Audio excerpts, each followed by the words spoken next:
Good morning, good afternoon, good evening, good night, good day to you, depending where you are in the world.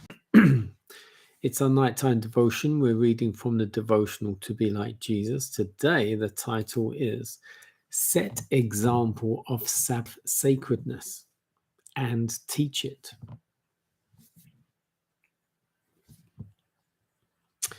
Deuteronomy 6 and 7. These words which I command you today shall be in your heart.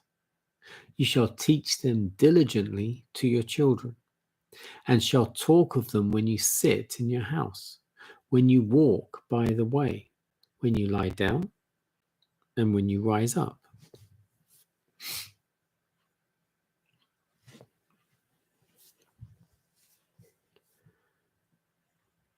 You have failed in your family to appreciate the sacredness of the Sabbath and to teach it to your children and enjoin upon them the importance of keeping it according to the commandment. Your sensibilities are not clear and ready to discern the high standard that we must reach in order to be commandment keepers.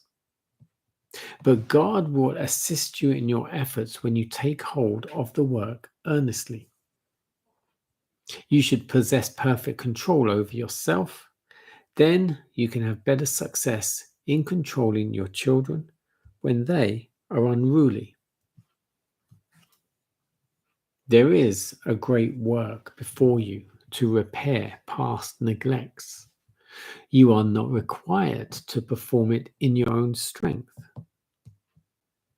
Ministering angels will aid you in your work.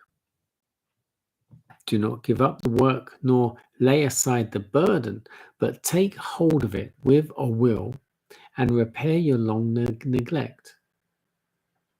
You must have higher views of God's claims upon you in regard to this holy day. Everything that can possibly be done on the 6 days, which God has given to you, should be done. You should not rob God of 1 hour of holy time.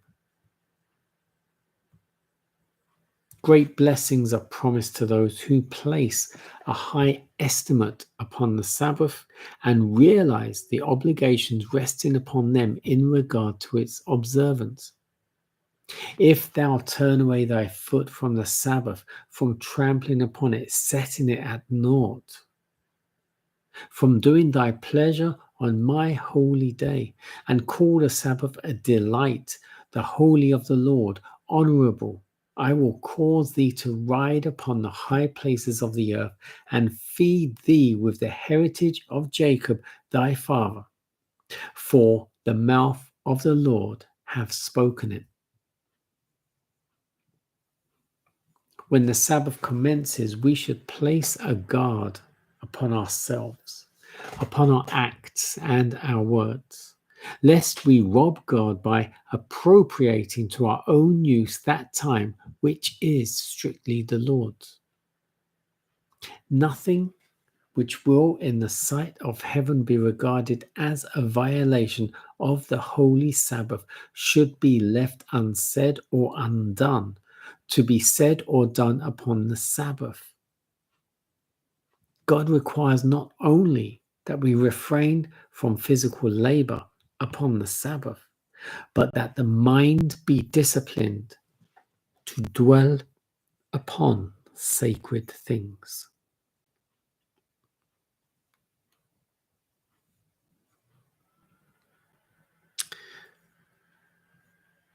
It's not just about not doing any work or not doing the things you would normally do during the week. It's about retraining your mind as well. And I'm talking to myself. It's all about up here. As scripture says, bring your mind and your body under subjection, which principally means discipline your mind. If you want to discipline your body, you need to discipline your mind first. It's just like anything. It's like having a addiction. If you're smoking, for example, or drinking, if you have an addiction to smoking or drinking, you need to make your decision and have the conviction up here first before you can actually think to stop.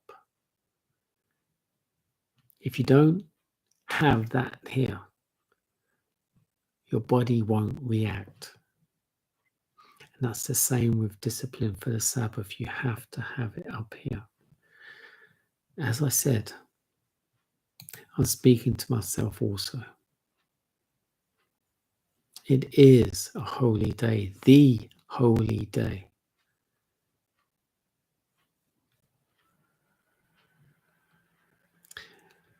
Our Father has given it to us to remember him by. We should remember him every day, but this particular day, we should give and honor him. Sabbath, sundown Friday to sundown Saturday, full 24 hours. That's starting tomorrow. See you then.